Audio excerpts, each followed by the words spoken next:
मानव जागृति पूर्वक स्थिति गति में प्रमाणित होना चाहता है। ऐसे प्रमाण स्वयं के भी और संपूर्ण के भी संबंध में आश्रित हैं। सर्वप्रथम इस सिद्धांत को हृदयांगम करना होगा कि क्या करना होगा? हृदयांगम, स्थिति गति अविभाज्य है। होना, गतित रहना, इसका मूल प्रमाण है। एक परमाणु होने के आधार पर गतित रहता है, तो स्थिति गति अविभाज्य है। होना और रहना जो है वो भी अविभाज्य है ना, क्योंकि जो भी कुछ है अस्तित्व में वो गति के साथ है, इसलिए होना रहना इसका मूल प्रमाण है। एक परमाणु होने के आधार पर गतित रहता है, ग्रह गोल भी होने के आधार पर गतित रहते हैं। तो संपूर्ण पदार्थ संसार होने के आधार पर रचना विरचना रूपी गति को बनाए रखते हैं। सारे वनस्पति के आधार पर ही पुष्टि के रूप में गतित रहते हैं। संपूर्ण जीव संसार भी होने के आधार पर गतित रहता है। जागृत मानव भी होने के आधार पर गति को प्रमाणित करता है। तो इससे ये वाला सिद्धांत को हमको हृदयांगम करना है कि स्थिति गति अविभाज्य है ना। इस प्रकार सह अस्तित्व रूपी अस्तित्व नित्य प्रतिष्ठा प्राप्त संपूर्ण वस्तु स्थिति गति के रूप में इस विधि से संपूर्ण स्थिति गति अविभाज्य है। फिर आगे का इसको थोड़ा, ये तो पहले कहा अविभाज्यता के अर्थ में इसको स्पष्ट किया कि चारों अवस्थाएं जो हैं वो स्थिति गति के आधार पे अविभाज्य हैं, और इसके साथ साथ उन्होंने परमाणु और ग्रह गोल नक्षत्र का भी उदाहरण दिया कि वो भी स्थिति गति के आधार पे अविभाज्य है। अब प्रश्न है कि स्थिति गति क्या है? तो स्थिति में बल अथवा स्थिति को बल ऐसा भी कह सकते हैं ना। गति में शक्ति अथवा गति को शक्ति के रूप में देखा जाता है, और बल और शक्ति अविभाज्य हैं। तो इसको अपन दूसरे तरीके से देखेंगे तो हर इकाई में एक बल नाम की चीज है और एक शक्ति नाम की चीज है। बल स्थिति के रूप में है और शक्ति गति के रूप में है, और बल और शक्ति की अविभाज्यता है। इस रूप में हम बल और शक्ति को पहचान सकते हैं। ठीक है,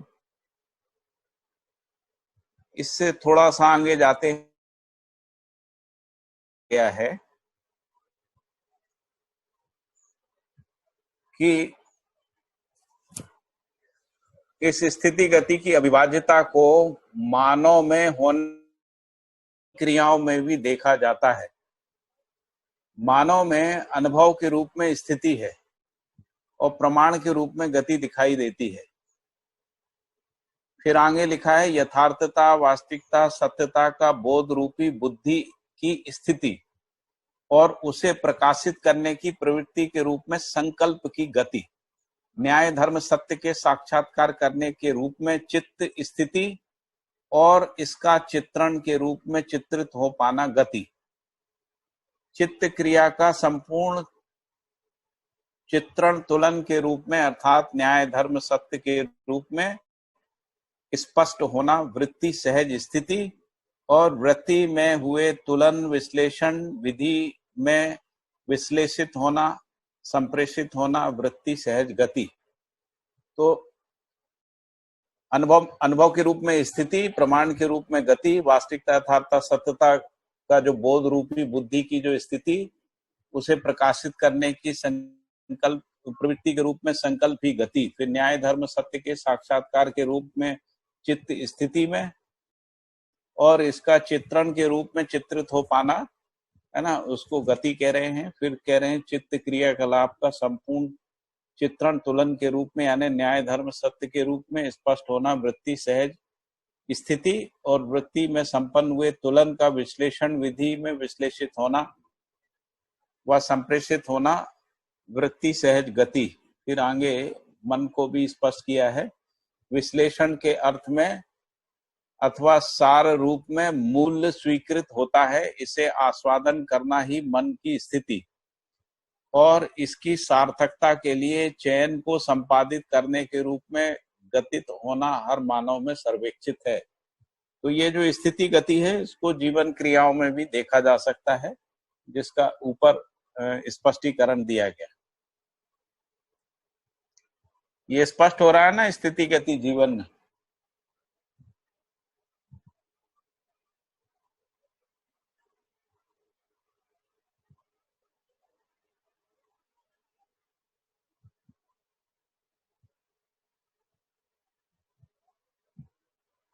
संदीप भाई? जी भैया। भैया स्पष्ट हुआ? एक बार और थोड़ा बता देते। एक बार फिर से पढ़ दूं इसको? हाँ, नहीं सार रूप देखिए में अगर बता इसको, दीजिए आपके शब्द में। हाँ, इसको एक्चुअली क्या है कि ऊपर ऐसा बोला कि स्थिति गति जो है वो अविभाज्य है, ऐसा बोला। फिर स्थिति गति अविभाज्यता को बताया कि ये चारों अवस्थाओं में भी है ना। पदार्थावस्था भी होने और रहने के अर्थ में है, प्राणावस्था भी होने रहने के अर्थ में, जीवावस्था भी होने रहने के अर्थ में है, और मानव भी होने रहने के अर्थ में। फिर कहा परमाणु भी ऐसे ही है, परमाणु भी होने के और रहने के अर्थ में है, यानी उसका होना और उसका गतित रहना है ना। फिर कहा ग्रह गोल नक्षत्र भी होने रहने के आधार। फिर अगली बात ये बोली कि जो स्थिति गति है वो बल और शक्ति के रूप में रहती है ना, और बल और शक्ति अविभाज्यता के रूप में रहता है। फिर कि ये जो बल और शक्ति है या स्थिति और गति है, ये दोनों जो है जीवन क्रियाओं में भी अविभाज्यता के रूप में रहते हैं, ये बात बोली। तो उसको आत्मा, बुद्धि, चित्त, वृत्ति और मन में उसको स्पष्ट किया। तो जिसको हम लोग कह रहे हैं कि अनुभव के रूप में स्थिति होती है, क्योंकि अनुभव अपरिवर्तनीय है ना, इसलिए स्थिति के रूप में। और प्रमाण के रूप में जो अनुभव है वो व्यवहार कार आदि में प्रमाणित होता है, उस रूप में उसकी गति है। उसी तरीके से जो यथार्थता, वास्तविकता, सत्यता का जो बोध है, बोध के समय जो जो बुद्धि की स्थिति है ना, बोध के समय बुद्धि जो है स्थिति में रहती है, और उस बोध के अनुसार संकल्प पूर्वक उसको प्रमाणित करने के अर्थ में या प्रकाशित करने के अर्थ में गति रहती है। फिर बोला न्याय धर्म सत्य साक्षात्कार के रूप में चित्त में स्थिति है, क्योंकि न्याय धर्म सत्य जो है स्थिर वस्तु है ना, चित्त उसमें स्थिति के रूप में रहता है। और फिर ये जो चित्त में स्थिति होती है वही व्यवस्था के रूप में चित्रित होता है, आचरण चित्रित होता है ना। तो इसीलिए उसको कहा कि चित्रण के रूप में चित्रित हो पाना है ना, गति है। यही जो है मनाकार को साकार करना भी है ना। तो मनाकार यानी अंदर में जो स्थिति है वही साकार होता है जब वो जीने में प्रमाणित होता है। फिर इसके बाद कहा कि ये जो चित्त क्रियाकलाप का संपूर्ण चित्रण है, तो ये जो भी चित्रण होता है वो न्याय धर्म सत्य के आधार पे तुलन के रूप में स्पष्ट होता है। उस स्थिति में उसको स्थिति कह रहे हैं, वृत्ति सहज स्थिति है वो। और ये जो वृत्ति में जो भी तुलन होता है फिर वह विश्लेषण विधि में विश्लेषित होता है और फिर संप्रेषित होता है। तो ये जो संप्रेषणा होती है ना, जो जिसको अपन विचार की संप्रेषणा भी कहते हैं, तो वो वृत्ति सहज गति है। फिर इसके बाद ये कहा कि मन में तो जो भी हम विश्लेषण करते हैं उसके सार रूप में मूल्य स्वीकृत होता है। तो ये जो मूल्य की स्वीकृति है ना, उसी को कह रहे हैं कि ये मन की स्थिति है, यानी आस्वादन करना ही मन की स्थिति है और चयन करना। तो जो भी हमको स्वीकृत है स्थिति के रूप में, वही उसी के आधार पे चयन क्रिया संपादित होती है। यह हर मानव में देखा जाता है। ठीक है, तो अभी तक 3 बातें बोली इन्होंने। पहली बात बोली कि स्थिति गति जो है वो अविभाज्य है। दूसरी बात बोली स्थिति और गति को ही बल और शक्ति कह रहे हैं। और तीसरी बात बोली कि ये जो स्थिति गति है ये जीवन क्रियाओं में भी देखने को। इस ढंग से मानव भी सभी प्रकार के स्थिति गति में होना स्पष्ट है। तो जीवन के बाद वो कह रहे हैं, हाँ जी भैया, जैसे अभी प्री हित लाभ की अपन बात करें तो वो भी एक गति है क्या, कि केवल न्याय धर्म सत्य गति है? हाँ, उस प्री हित लाभ में जो तुलन है ना जी, तो तुलन स्थिति में ही रहती है, तुलन क्रिया बनी रहती है। तुलन तुलन में वस्तु बदल गई है, इतना है। हाँ हाँ हाँ। तो इसीलिए जो है ना, स्थिति का पता नहीं लगता है तुलन में, प्रीहित लाभ के आधार पे, क्योंकि प्रीहित लाभ स्थिर नहीं है ना, इसीलिए मतलब विचार स्थिर नहीं होता है। स्थिर नहीं होने से स्थिति का बोध नहीं होता, स्थिति का पता नहीं। अच्छा, स्थिति का बोध अपने को ये जो स्थिर प्रक्रिया उसी में होगा अपने को ये, इसलिए ये मन में आस्वादन स्थिर हो जाना, तो मूल्य के रूप में ही जो है वो स्थिर होता है, रुचि के रूप में स्थिर नहीं होता है ना। इसीलिए स्थिति का पता नहीं, स्थिति का पता नहीं लगता, बस इतना ही है। अच्छा, मतलब है तो वो भी स्थिति, लेकिन पता नहीं लगता है। हाँ, मन रहता तो स्थिति में ही है। हाँ, क्योंकि मन का होना तो बना हुआ है, लेकिन उसका प्रमाण नहीं होता है। अच्छा, उसका प्रमाण तभी होता है जब वो मूल्यों के रूप में स्वीकार होता है, जिसको अपन मूल्य मूलक और लक्ष्य मूलक आस्वादन बोल रहे हैं ना। मूल्य मूलक और लक्ष्य मूलक आस्वादन स्थिर है ना, इसलिए उसको स्थिति प्रमाणित कर सकते हैं।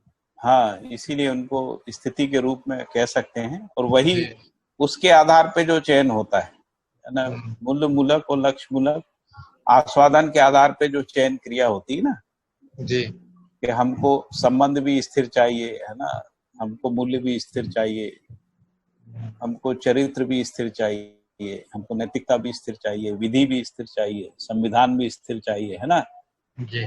तो ये स्थिति गति के रूप में। अब ये हमको स्थिर चाहिए, ये चाहना के रूप में है, होने के रूप में ये आचरण के रूप में आता है, यानी मूल्य चरित्र नैतिकता का आचरण की निरंतरता का बना रहना, यही तो गति है, इसको अपन गति है, इसी का हम चयन करते हैं। इसको भैया ऐसे देख सकते हैं, बोलिए, कि गति अगर अनिश्चित है तो स्थिति भ्रमित है। हाँ, ऐसे ही भ्रमित है, मतलब स्थिति भ्रमित है का क्या मतलब हुआ? जीवन भ्रमित है। मतलब जीवन की स्थिति भ्रमित है। हाँ, जीवन की स्थिति, जीवन को अपना होना स्पष्ट नहीं रहता है, स्पष्ट नहीं है। ठीक, जीवन क्रिया को भी क्रिया के रूप में अपनी स्पष्टता नहीं है। बिल्कुल भैया, है ना, गति अगर अनिश्चित है तो जीवन की स्थिति भ्रमित है, ऐसा सोच सकते। दूसरे तरीके से ये कहें कि यदि गति स्थिति का पहचान नहीं होता है तो निश्चित गति भी पहचानने में नहीं है। ठीक बात है। तो पहले स्थिति पहचानने में आती है, वही परावर्तित होकर गति के रूप में रहती है। तो यदि स्थिति पहचानने में नहीं आई है तो गति के रूप में मानवीयतापूर्ण आचरण भी पहचानने में नहीं आया, क्योंकि जो गति है वो स्थिति का परावर्तन है ना। ठीक बात है भैया। हाँ, बिल्कुल।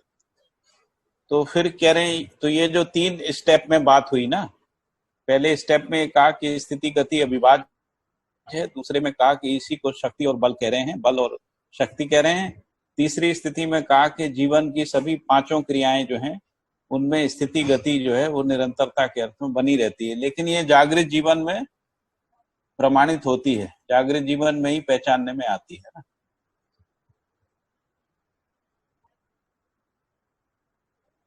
इसीलिए जब तक ये पहचानने में नहीं आती तक जो है स्थिति और गति में हार्मोनी नहीं रहती है, उसी को भ्रम की स्थिति कह रहे हैं ना। ठीक है ना योगेश भाई? हाँ भैया, हेलो, हाँ ठीक है। फिर आगे मानव की बात कर रहे हैं, जीवन से आगे मानव में आ गए। तो इस ढंग से मानव में सभी प्रकार से स्थिति गति में होना स्पष्ट है। इस प्रकार मानव समझदारी से संपन्न होने के उपरांत प्रमाणित होना स्वाभाविक है। यदि वो समझदारी से यानी समझदारी रूपी स्थिति से संपन्न होता है तो प्रमाणित होना स्वाभाविक घटना है ना। इसका मतलब यह हुआ कि हम जब तक प्रमाणित नहीं होते हैं तब तक प्रमाणित होने के लिए ज्ञानार्जन, विवेकार्जन, विज्ञानार्जन कर लेना ही शिक्षा और शिक्षण का तात्पर्य है। तो इसका मतलब यह हुआ कि जब तक हम प्रमाणित नहीं हुए हैं उस समय तक ज्ञानार्जन, विवेकार्जन और विज्ञानार्जन कर लेना ही शिक्षा और शिक्षण का तात्पर्य है। इसके लिए सहअस्तित्ववादी शिक्षा क्रम समीचीन है। अतः समझदार मानव होने के लिए इस ओर ध्यान देने की आवश्यकता है ना, या इस पर ध्यान देने की आवश्यकता। फिर है सह अस्तित्ववादी विचार। सह अस्तित्ववादी विचार क्या है? तो वो ज्ञान विवेक विज्ञान को समझना ही समझदारी है, इस रूप में सह अस्तित्ववादी विचार है। तो सह अस्तित्ववादी विचार ज्ञान विवेक विज्ञान को समझना ही समझदारी है, इस रूप में है। क्योंकि आदर्शवाद और भौतिकवाद के अनुसार जितना जिए समझे उससे कोई सर्वशुभ विधि प्रतिपादित नहीं हो पाई।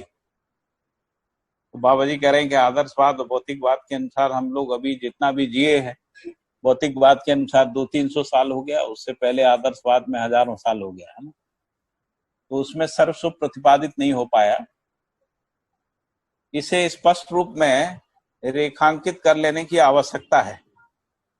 वो कह रहे हैं कि इसको स्पष्ट रूप से अपने में रेखांकित कर लेने की आवश्यकता है कि ये हुआ नहीं है, नहीं तो फिर आशंका बनी रहेगी, है ना। फिर लिखा है कि जो सर्वशुभ का स्रोत जो है वो अस्तित्ववादी ज्ञान विचार रूपी विज्ञान और विवेक ही है। इसे बहुत आसानी से समझ भी सकते हैं, समझा भी सकते हैं, जीने दे सकते हैं और जी सकते हैं। तो कह रहे हैं कि सर्वसुख का जो स्रोत है वो अस्तित्ववादी ज्ञान विवेक विज्ञान ही है। इसे बहुत आसानी से समझ भी सकते हैं, समझा सकते हैं, जीने दे सकते हैं और जी भी सकते हैं। हर व्यक्ति समझदारी की स्थिति गति में प्रमाणित हो सकते हैं और लोगों को प्रमाणित करने के लिए प्रवृत्त कर सकते हैं। यह समझदारी का लोक व्यापीकरण विधि है। संपूर्ण मानव का स्थिति गति में प्रमाणित होना, संपूर्ण स्थितियां सार्वभौमिक व अखंड समाज संबंध के रूप में स्पष्ट है और इन सभी सोपानों में भागीदारी करना ही प्रमाण का तात्पर्य है।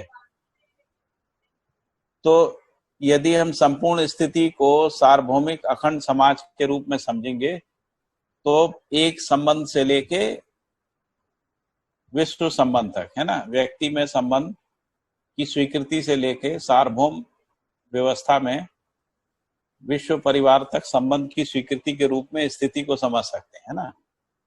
परिवार में स्थिति, है ना, समाज में स्थिति, राष्ट्र में स्थिति, अंतरराष्ट्र में स्थिति, इस रूप में हर स्तर पर अखंड समाज तक स्थितियों को स्पष्ट रूप से समझा जा सकता है। फिर लिखा है कि इन्हीं को यदि 10 सोपान में बांट लें तो 10 सोपान में जो संबंध है उसमें देखा जा सकता है। इन सभी सोपानों में जो संपूर्ण गतियां हैं भागीदारी करना, वही प्रमाण का तात्पर्य है। ऐसे प्रमाण मानव में से के लिए अनुभव मूलक विधि से परावर्तित होते हैं। ऐसे अनुभव मूलक प्रमाण सार्वभौमिक होते हैं। इनके लिए जीकर देखना ही एकमात्र उपाय है। फिर आगे है कि मानव विज्ञान विधा में पारंगत होना चाहता है। पारंगत होने में अभी तक प्रायोगिक व्यवहारिक अड़चन यही 2 मुद्दों में सिमटा हुआ है। पहला, अंतिम सत्य का पता नहीं होता है, अंतिम सत्य का अता पता नहीं हो पाया। दूसरा कह रहे हैं मूल मात्रा, ऊर्जा स्रोत व लक्ष्य का पता नहीं है। तो कह रहे हैं कि जो भी मानव ने विज्ञान विधा में पारंगत होना चाहता है, पारंगत होने में अभी तक प्रायोगिक व्यवहारिक अड़चन में ये 2 मुद्दे हैं।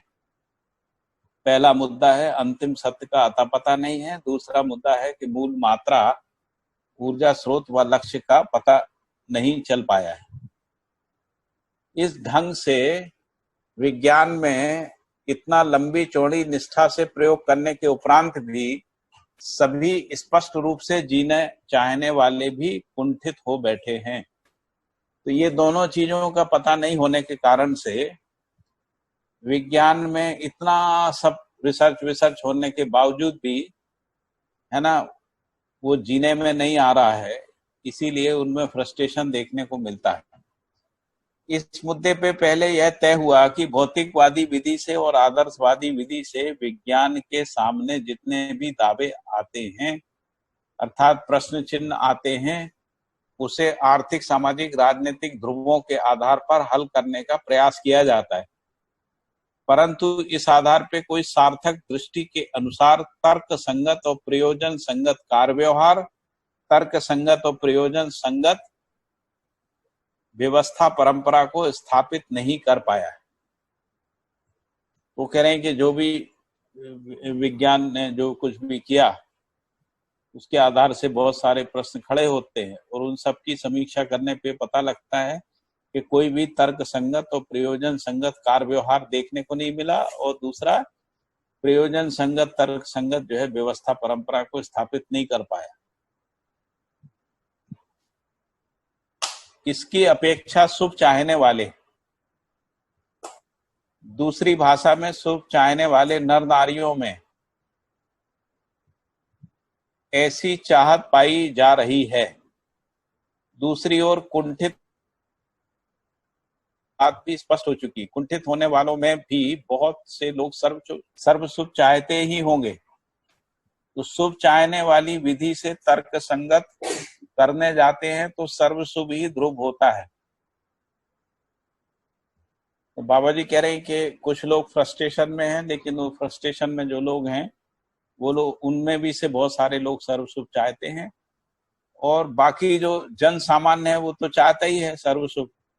और वो कह रहे हैं कि जो सर्व शुभ चाहने की विधि है, यदि इसको विश्लेषित करते हैं तब यही निकल के आता है कि सर्व शुभ में ही शुभ हो सकता है। यदि सर्व शुभ को छोड़ के शुभ को खोजने जाते हैं तो शुभ जो है वो हाथ आता नहीं है। अब यहाँ सर्व शुभ की चाहत को सर्व मानव की स्वीकृति और सर्वाधिक की स्वीकृति मानते हुए आगे और सोचने समझने प्रमाणों को प्रस्तुत करने के क्रम में इस आलेख को आगे बढ़ाया है। बाबा जी कह रहे हैं कि सर्व सुख की चाहत सर्व मानव में हो, या फिर हम ये मान लें कि अधिकतम लोगों में इसका स्वीकृति है। आगे सोचने समझने, यानी इसको, इस स्थिति गति के आलेख को आगे बढ़ाने के लिए उन्होंने कहा कि इस आधार पे हम आगे विचार कर सकते, सोच सकते, समझ सकते। तो अभी तक जो विज्ञान विधा कहलाने वाली विधियां हैं उनमें निम्नांकित बिंदुओं को स्पष्ट करने की परिकल्पना प्रमाण उन्हीं के दृष्टिकोण से हो रही है। विज्ञान का दृष्टिकोण संघर्ष के लिए प्रतिबद्ध है, क्योंकि उनका जो बेसिक एजम्पशन है, बेसिक मूलभूत बेसिक एजम्पशन है या मूलभूत मान्यता है, वो ये है कि अस्तित्व के मूल में या पदार्थ के मूल में ही संघर्ष है, डायलेक्ट है, द्वंद्व है ना। और उसी को उन्होंने नेगेटिव पॉजिटिव के आधार पर प्रतिपादित भी किया है। तो विज्ञान का दृष्टिकोण संघर्ष के लिए प्रतिबद्ध है। इसके आधार पर मनुष्येतर संपूर्ण प्रकृति मानव के उपयोग के लिए है, ऐसा प्रतिपादित किया गया है। तो पहली बात तो ये कहा कि उसमें संघर्ष है, दूसरी बात ये कहा कि जो मानवेतर प्रकृति है वो मानव के उपयोग के लिए है ना, यानी वो बनी ही मानव के लिए। तो मानव में से वही इसको उपयोग करने के योग्य है। तो मानव में से कौन इसको सर्वाधिक उपयोग करने के योग्य है, तो कहा जो सबसे शक्तिशाली है। तो शक्तिशाली का मतलब क्या है, तो जो दूसरे को मारपीट, लूटपाट, हत्या, आतंक आदि जानमारी करता है, वही शक्तिशाली है, ऐसा। तो ये एक निष्कर्ष बाबा जी ने निकाला, जिसके कारण से सर्वसुख की कोई भी जो स्वरूप है वो सामने नहीं आया। जिसको ऊपर ये कहा कि तर्क संगत, प्रयोजन संगत, तर्क संगत और प्रयोजन संगत कोई कार्य व्यवहार समझ में नहीं आया, और तर्क संगत और प्रयोजन संगत व्यवस्था परंपरा को स्थापित करने में असफलता रही। उसके मूल में जो मानसिकता है, वो मानसिकता को उन्होंने इन 4 बिंदुओं में लिखा है। तो तो पहला बिंदु ये लिखा कि विज्ञान का दृष्टिकोण संघर्ष के लिए प्रतिबद्ध है। दूसरा लिखा कि ऐसा माना गया कि जो मनुष्येतर प्रकृति है वो मानव के उपयोग के लिए है। तीसरा ये माना गया उसका उपयोग करने के लिए योग्य वही व्यक्ति है जो सबसे शक्तिशाली है। और शक्तिशाली का मतलब ये बताया कि जिसके पास जो ज्यादा मारपीट, युद्ध, आतंक, हिंसा आदि कर सकता है।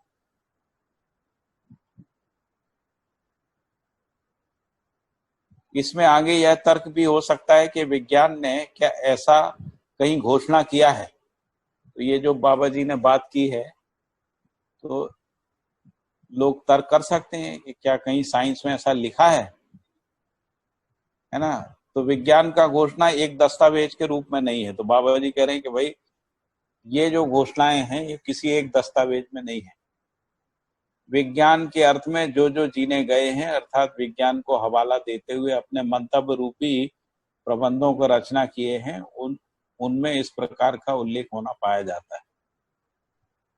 तो जो साइंटिस्ट हुए हैं या साइंस को आधार बना के जिन लोगों ने अपने शोध प्रबंध प्रकाशित किए हैं, जो धीरे धीरे शिक्षा की वस्तु बन गए हैं, उनमें अलग अलग जगह ये सब देखने को मिलता है। जैसे ये जो बाबा ने कहा ना कि इसका उपयोग करने वाला सबसे शक्तिशाली, इसी को सर्वाइवल ऑफ द फिटेस्ट कह रहे हैं ना। जैसे विज्ञान का दृष्टिकोण संघर्ष के लिए प्रतिबद्ध है, इसी को डायलेक्टिक मटेरियलिज्म बोल रहे हैं ना।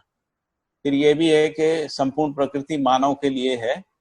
तो जो जिसको अपन इसका अर्थशास्त्र कह रहे हैं उसमें यही कहा गया कि ये जो प्रकृति है वो मानव के उपयोग करने के लिए। फिर ये जो पावर शिफ्ट करके जो थ्योरीज हैं जिनको हम लोग पढ़ते हैं, तो उसमें भी धीरे धीरे जो लड़ाई झगड़े और युद्ध, आतंक और संहार करने वाले अस्त्र शस्त्रों से जो है संपन्न है वही शक्तिशाली हैं। जैसे अभी हम लोग अमेरिका और चाइना को मानते हैं कि काफी शक्तिशाली है क्योंकि इनके पास संहार करने वाले बहुत घातक अस्त्र शस्त्र इकट्ठे हो गए। तो इससे लगता है कि ये जो भी मानसिकता है, निष्कर्ष जो है बाबा जी ने यहाँ 4 सूत्रों में दिया है। तो इसीलिए उन्होंने लिखा कि विज्ञान को हवाला देते हुए अपने मंतव्य रूपी प्रबंधों का रचना किए हैं, उसमें इस प्रकार का उल्लेख होना पाया जाता है। इसमें मुख्यतः अनिश्चितता इन जगहों पर स्पष्ट होती है। तो ये जो विज्ञान में जो संघर्षवादी दृष्टिकोण है उसके कारण से अनिश्चितता आती है ना। तो जो अनिश्चितता आती है वो कह रहे हैं बाबा जी के निम्न जगहों पर स्पष्ट होती है। विज्ञान अपने में स्वतंत्र है, इस बात की पुष्टि वैज्ञानिक दस्तावेजों में मिलती है। इसमें प्रश्न यही आता है कि विज्ञान की जिम्मेदारी किताब है या मनुष्य है। इस क्रम में किताब के रूप में जो दस्तावेज हैं आगे चलकर यंत्र से जो प्रमाणित होगा वह सच्चाई है। अंतिम सत्य भले ना हो ऐसी मान्यता निष्पन्न हो चुकी है। तो कह रहे कि पहला मुद्दा यह है कि विज्ञान स्वतंत्र है, ऐसी पुष्टि वैज्ञानिक दस्तावेजों में मिलती है। दूसरा है, इनमें प्रश्न यही आता है कि विज्ञान की जिम्मेदारी किताब है या मनुष्य है ना। फिर इसी क्रम में वो कह रहे हैं कि किताब के रूप में जो दस्तावेज हैं तो ये किताब को प्रमाण मानते हैं, फिर किताब के रूप में जो दस्तावेज हैं उनको यंत्र से प्रमाणित होना मानते हैं, है ना। तो वह सच्चाई है जो यंत्र से प्रमाणित होता है। अंतिम सत्य भले ही ना पता हो ऐसी मान्यता निष्पन्न हो चुकी। इससे निष्कर्ष निकलता है कि यंत्र ही हुआ। इस विधि से जिम्मेदारी मनुष्य पर ना होकर यंत्रों पर थोप दी गई है ना। अब यंत्र ने कुछ गलत बता दिया तो उसके कारण से ऐसा गड़बड़ हो गया, ऐसा करके यंत्र प्रमाण के आधार पे जिम्मेदारी से मानव बच गया, यानी वैज्ञानिक कम्युनिटी जिम्मेदारी से बच गई और वो सारी जिम्मेदारी जो है वो यंत्रों के ऊपर थोप दी गई। फिर इसमें मनुष्य सोच की सुविधा यही हो सकती है कि वो कह रहे हैं ऐसा क्यों किया होगा, तो कह रहे हैं कि तर्क की उलझन को पैदा ना करना एक कारण रहा होगा। दूसरा होगा कि तर्क का प्रयोग मनुष्य ही करेगा, यंत्रों के साथ कोई तर्क हो नहीं सकता है, इसलिए यंत्र जो करता है वो बार बार करता रहता है। इस प्रकार बार बार दोहराना ही विश्वास का आधार अथवा भरोसे का आधार बन गया। इस प्रकार विज्ञान गतिविधियों के अनुसार मानव जिम्मेदारी से दूर हो गया। तो ये जो भी मानसिकता बनी है, तो इस मानसिकता में मनुष्य की जो सोच में एक सुविधावादी विधि आ गई, और वो उसका कारण ये रहा होगा कि जो आदर्शवाद है उसमें बहुत सारा तर्क किया गया, तो वो तर्कों की उलझन से बचने के लिए भी ऐसा किया होगा, ऐसा बाबा जी मान रहे हैं। और फिर ये जो तर्क का प्रयोग मानव ही करेगा, तो इसीलिए मानव से जिम्मेदारी से मानव को हटा के उसकी जगह यंत्र को ले आए, क्योंकि यंत्र कम से कम एक निश्चित आचरण करता है। मतलब किस तरीके का निश्चित आचरण करता है कि जो करता है वही बार बार करता रहता है। इस प्रकार बार बार दोहराना ही विश्वास का आधार और भरोसे का आधार माना गया, और इस प्रकार विज्ञान गतिविधियों के अनुसार मानव जिम्मेदारी से दूर हो गया।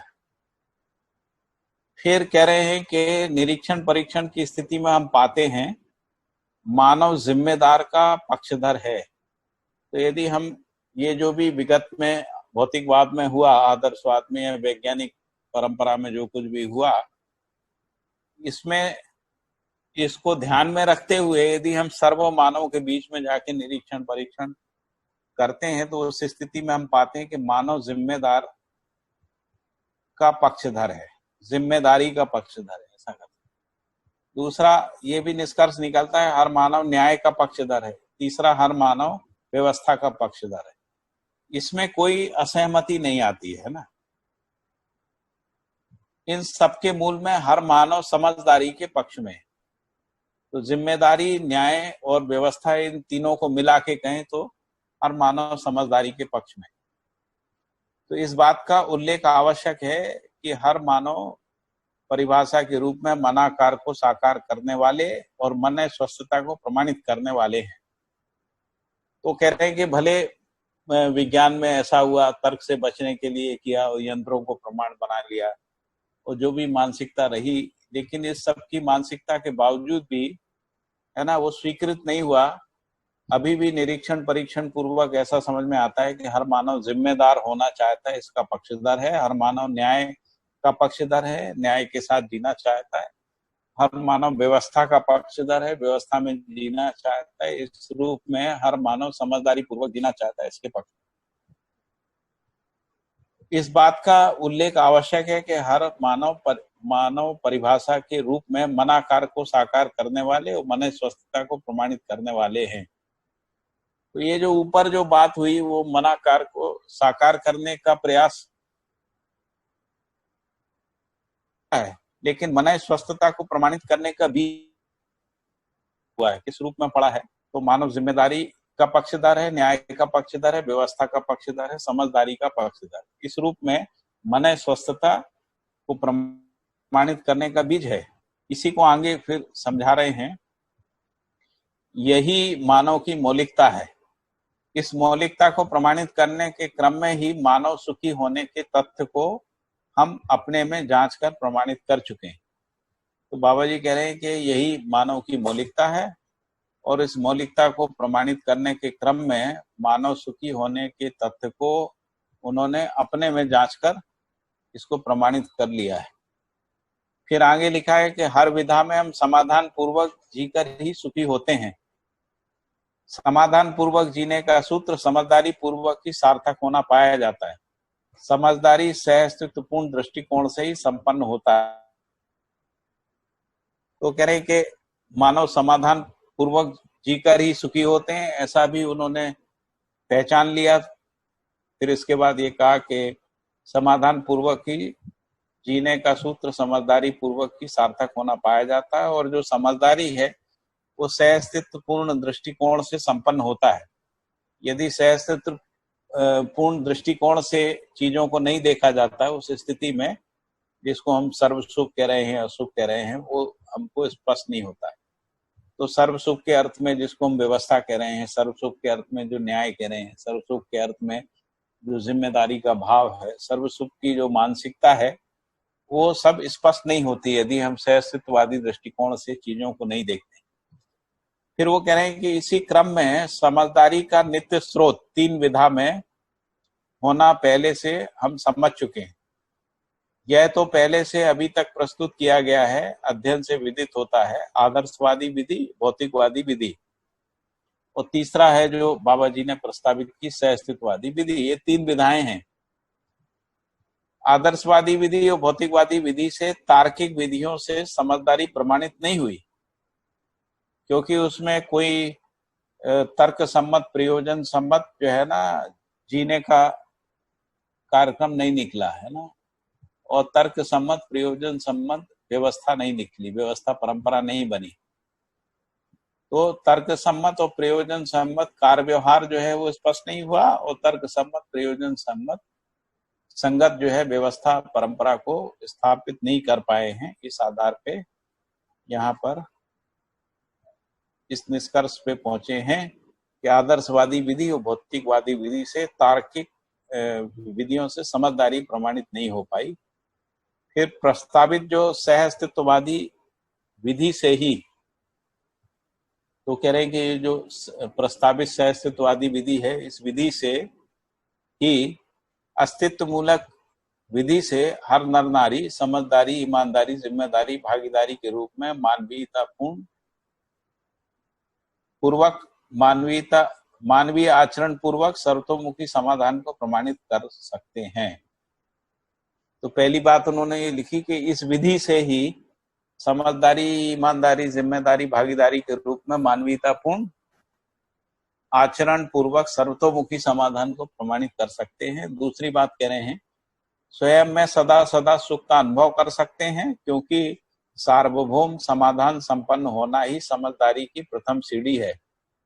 तीसरी बात कह रहे हैं कि हर जागृत मानव में यह विद्यमान रहता है।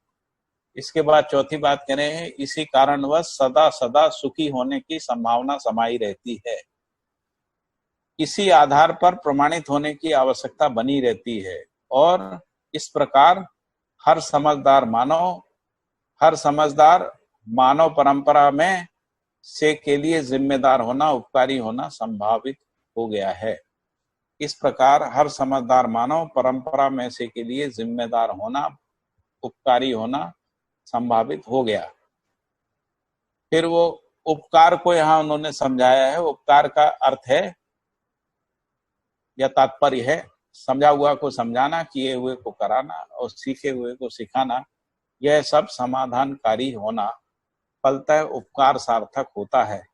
इस ढंग से मानव जैसा उपकारी हो सकता है, स्पष्ट हुआ है। फिर आगे कहा गया कि यह भी स्पष्ट हुआ है कि हम सब समझदार मानने वाले, ना समझ मानने वाले कैसे समस्याओं को निर्मित किया है।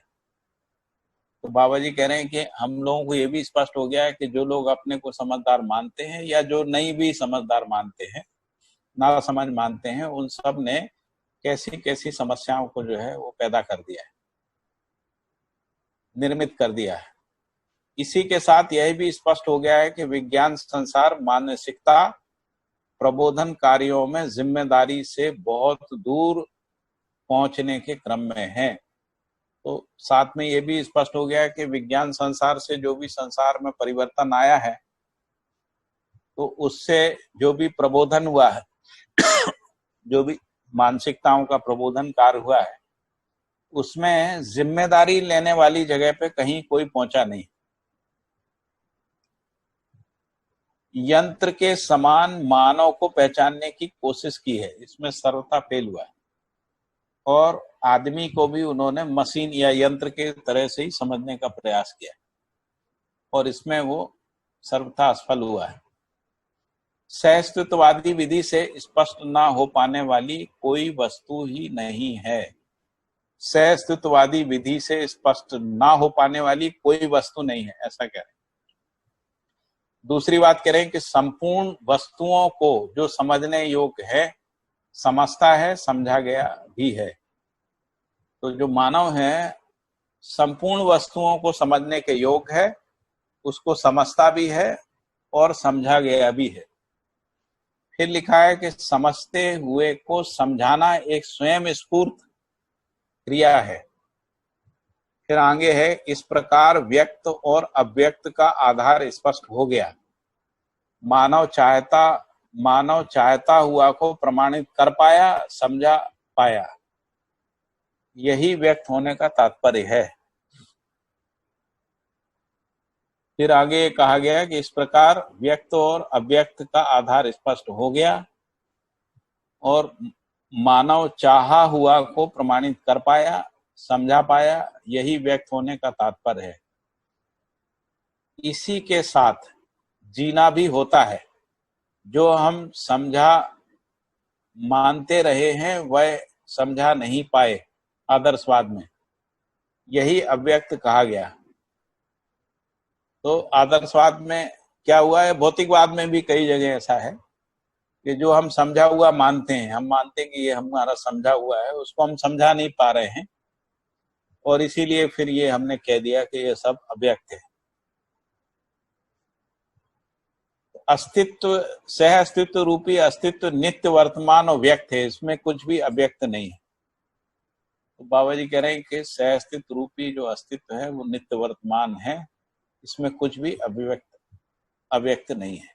बस यहाँ पर अपना ये जो अध्याय है वो खत्म हो गया। ठीक है, तो पहले कहा कि हर सभी कुछ जो है वो स्थिति गति के रूप में अविभाज्य है, चाहे वो परमाणु हो, ग्रह गोल हो, पदार्थावस्था हो, प्राणावस्था हो, जीवावस्था हो, है ना, और मानव। फिर ये कहा गया कि जो स्थिति गति है उसी को बल और शक्ति के अविभाज्यता में समझा जाता है। फिर ये कहा कि ये जो स्थिति गति है जीवन की क्रियाओं में भी स्पष्ट होती है स्थिति गति। तो मन, वृत्ति, चित्त, बुद्धि, आत्मा में क्रमशः स्थिति गति को जो है इसमें स्पष्ट किया गया।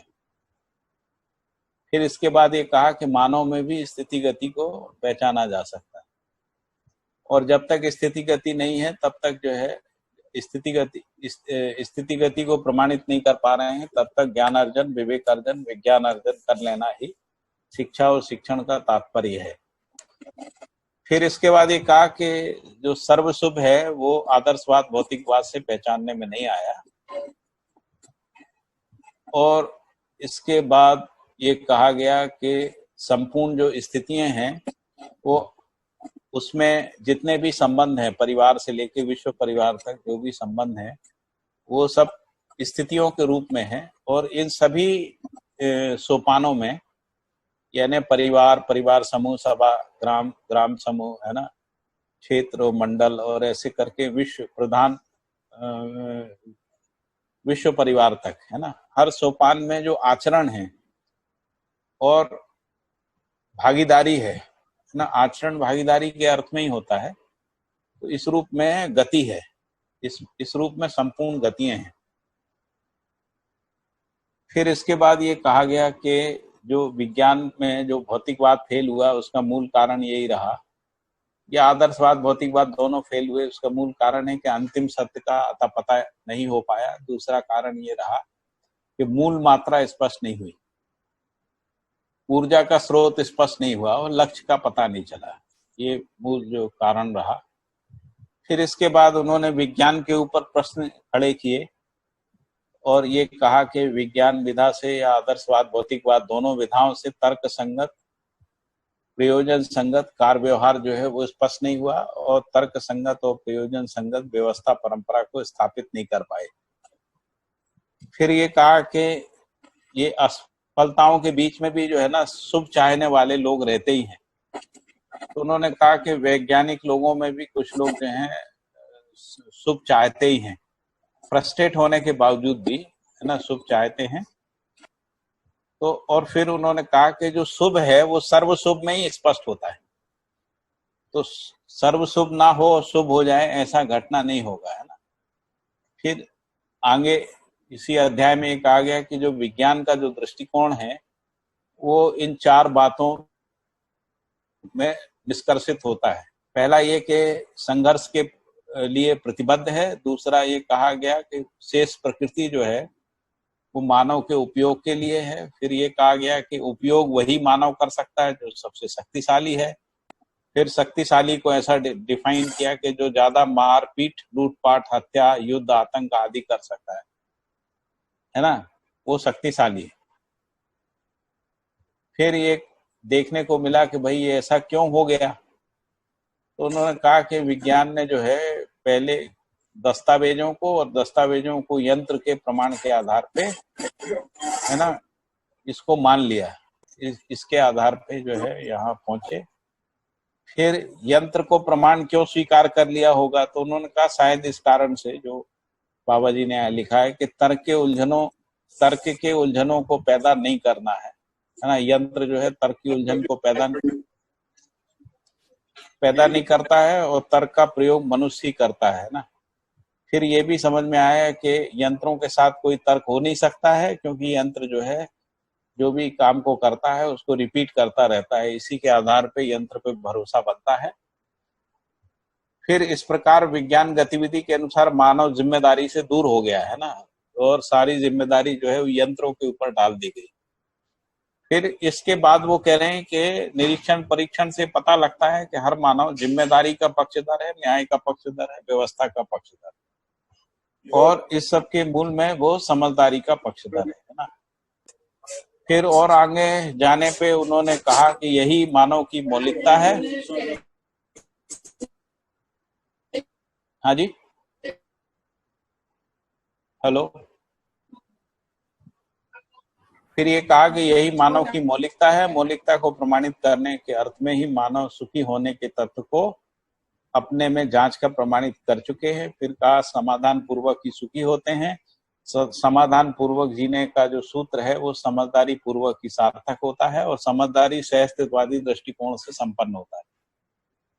फिर इसमें ये कहा कि जो आदर्शवादी भौतिकवादी विधि है इसमें तार्किक विधियों से समझदारी प्रमाणित नहीं हुआ। फिर कह रहे हैं कि जो उन्होंने प्रस्तावित सहअस्तित्ववादी विधि जो मध्यस्थ दर्शन में प्रस्तावित की गई है, उस विधि से, अनुभव मूलक विधि से हर नर नारी समझदारी, ईमानदारी, जिम्मेदारी, भागीदारी पूर्वक क्या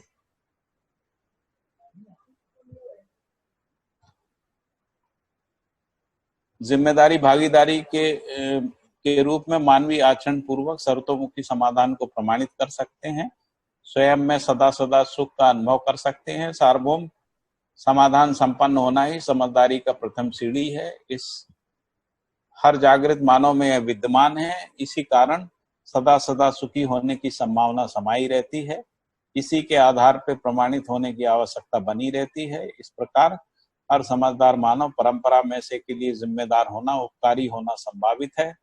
फिर कहा कि उपकार का मतलब है जो समझा हुआ है उसको समझाना, किया हुआ को कराना, सीखे हुए को सिखाना, यह सब समाधानकारी होना, फलतः उपकार सार्थक होना होता है। इस ढंग से मानव जैसा उपकारी हो सकता है स्पष्ट हुआ है। यह भी स्पष्ट हुआ है कि हम सब समझदार मानने वाले या ना समझ मानने वाले ने कैसी कैसी समस्याओं को जो है निर्मित कर दिया है। तो कह रहे हैं कि इससे यह भी स्पष्ट हो गया है कि विज्ञान संसार मानसिकता प्रबोधन कार्यों में जिम्मेदारी से बहुत दूर पहुंचने के क्रम में है। यंत्र के समान मनुष्य को पहचानने की कोशिश की, जिसमें सर्वथा असफलता हाथ लगी। फिर लास्ट में ये कहा गया कि अस्तित्व से अस्तित्व विधि से स्पष्ट ना हो पाने वाली कोई वस्तु नहीं है। संपूर्ण अस्तित्व जो है समझने के योग्य है। इसको संपूर्ण वस्तु जो समझने के योग्य है उसको समझता है मानव, समझा भी गया है। फिर ये कहे गए हैं कि समझे हुए को समझाना एक स्वयं स्फूर्त क्रिया है। इस प्रकार व्यक्त और अव्यक्त का आधार स्पष्ट हो गया। मानव चाहता हुआ को प्रमाणित कर पाया, समझा पाया, यही व्यक्त होने का प्रमाण है। इसी के साथ जीना भी होता है। जो समझा हुआ माने रहते हैं वह समझा नहीं पाए, यही अव्यक्त कहा गया। जबकि सहअस्तित्व रूपी अस्तित्व नित्य वर्तमान और व्यक्त है, इसमें कुछ भी अव्यक्त नहीं है। ठीक है, तो हमने इसको एक बार पूरा रिवाइज कर दिया। अभी कोई मुद्दा है तो बात कर सकते हैं, नहीं तो आगे भी बढ़ सकते हैं।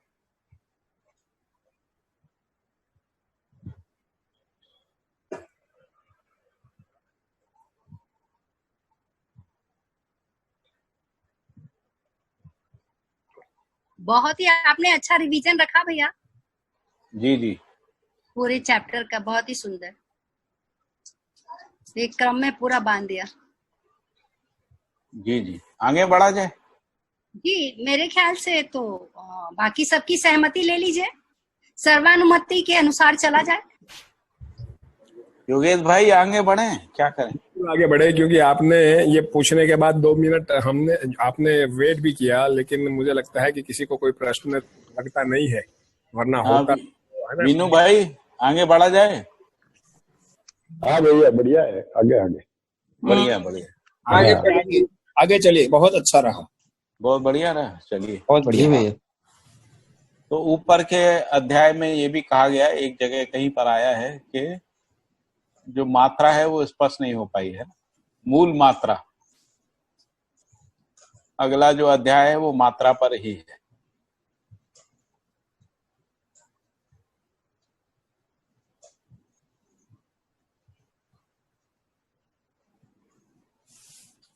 कुछ लोग मात्रा को मास बोलते हैं ना, लेकिन यहाँ पर मात्रा मास के रूप में डिफाइन नहीं है। अंग्रेजी में कुछ लोग इसको मास बोलते हैं, है ना, लेकिन यहाँ पर मात्रा जो है वो मास के रूप में डिफाइन नहीं है। बाबा जी मात्रा को मास से कुछ आगे की चीज बता रहे हैं। तो इसमें शुरुआत यहाँ से की उन्होंने कि एक एक के रूप में वस्तु विद्यमान है। वस्तु का तात्पर्य वास्तविकता को व्यक्त करने से है। वास्तविकताएं क्या है? तो रूप गुण स्वभाव धर्म तक एक दूसरे के साथ अविभाज्य रूप में वर्तमान है, इनको वास्तविकता कह रहे हैं। अर्थात मात्रा के साथ रूप गुण स्वभाव धर्म अविभाज्य रूप में व्यक्त होता है। यही मूल रूप से जो फंडामेंटल जो है वो भेद है, जिसको साइंस मात्रा कह रहा है। तो बाबा जी कह रहे हैं कि मात्रा के साथ रूप गुण स्वभाव धर्म अविभाज्य रूप में व्यक्त है। व्यक्त होने के मूल में सह अस्तित्व ही अभिव्यक्ति संप्रेषणा प्रकाशन है। तो व्यक्त होने का मतलब क्या है? तो हर इकाई में से सह अस्तित्व अभिव्यक्त हो रहा है, सह अस्तित्व ही संप्रेषित हो रहा है, सह अस्तित्व ही प्रकाशित हो रहा है। तो अभिव्यक्त हो रहा है, इसका मतलब क्या है कि आचरण के रूप में अभिव्यक्त हो रहा है। संप्रेषित हो रहा है का मतलब वो एक दूसरे के लिए पूरक और उपयोगी है, इस रूप में संप्रेषित हो रहा है। और प्रकाशन होने का मतलब है कि ये चारों अवस्थाएं जो है अविभाज्य वर्तमानता के रूप में सार्वभौम व्यवस्था के रूप में प्रकाशित हैं। इस रूप में प्रकाशन जो है वो सह अस्तित्व का ही प्रकाशन है। तो ये स्पष्ट हो गया ना, व्यक्त होने के मूल में सह अस्तित्व ही अभिव्यक्त हो रहा है, सह अस्तित्व ही संप्रेषित हो रहा है, सह अस्तित्व ही प्रकाशन है, सह अस्तित्व का ही प्रकाशन है। सह अस्तित्व में प्रत्येक एक इकाई व्यापक वस्तु में डूबा भीगा घिरा हुआ होने के रूप में स्पष्ट हो चुका है।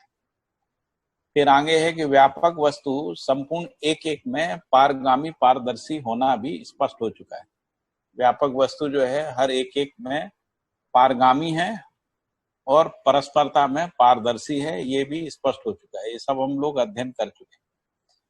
प्रत्येक एक एक व्यापक में भीगे रहने के फलस्वरूप ऊर्जा संपन्नता है, चुंबकीय बल संपन्नता होना, ये भी स्पष्ट हो गया, होना पाया जाता है। तो प्रत्येक परमाणु ही मूल मात्रा है। भैया जी, ये जो सबसे पहले इसमें एक एक के रूप में वस्तु विद्यमान है, तो इसमें एक एक का मतलब क्या? एक एक इकाई के रूप में वस्तु विद्यमान है या एक एक के रूप में? क्या है इसका मतलब? एक एक इकाई के रूप में है ना? हाँ जी, ठीक है ठीक है। तो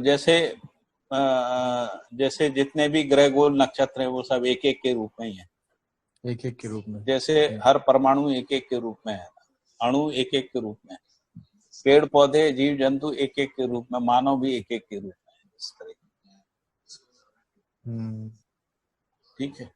और यहाँ पे जो एक एक व्यापक बोला है, प्रत्येक एक एक व्यापक, एक एक व्यापक में, व्यापक तो एक नहीं बोल सकते ना, एक एक व्यापक मतलब यानी जो प्रत्येक एक एक है वो व्यापक में भीगे रहने। अच्छा, प्रत्येक इकाई व्यापक में, अच्छा ठीक।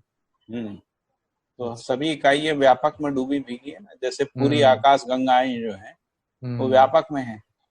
ठीक है। और आकाश गंगा में सभी जो भी पिंड हैं वो सब एक एक हैं। जैसे पृथ्वी है, चंद्रमा है, सूरज है, जैसे तारा है, एक एक तारा है, ऐसे एक एक गैलेक्सीज हैं, है ना, एक एक सौर मंडल हैं। तो हम क्रिया को कहाँ तक देख पाते हैं उसके अर्थ में, है ना। और इन सभी के मूल में जो है परमाणु है, इसलिए प्रत्येक परमाणु ही मूल मात्रा है। ऐसे अनेक परमाणु अणु के रूप में हैं और अनेक अणु रचना के रूप में हैं, और ऐसी रचनाएं पदार्थ प्राणावस्था के रूप में होना पहले से ही स्पष्ट किया।